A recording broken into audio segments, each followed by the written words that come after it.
এক ছেলে তার বাবার কাছে সাইকেল চায়, তার বাবার কাছে সাইকেল চায়, বাবা আমাকে একটা সাইকেল দাও। বাবা ছিল স্কুল মাস্টার।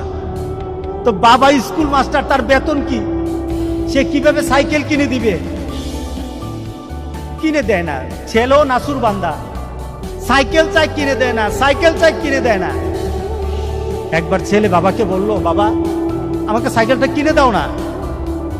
বাবা রাগ করলেন, রাগ কিয়ে বললেন, আরেকবার সাইকেল চাইবি তাহলে পিটামো, তুই আমাকে বিরক্ত করতেছিস। কি বলেন, আমরা বিরক্ত হই না মাঝে মাঝে? সন্তান যদি বেশি আমার ক্ষমতার বাইরে যদি সন্তান কিছু চায় তাহলে আমরা বিরক্ত হয়ে যাই। আরেকবার চাইবি তাহলে পিটা দেবো, তাহলে মাইর দেবো তোকে, তুই আমাকে বিরক্ত করতেছিস। সন্তান বারবার চাওয়ার কারণে বাবা বিরক্ত হয়ে গেল।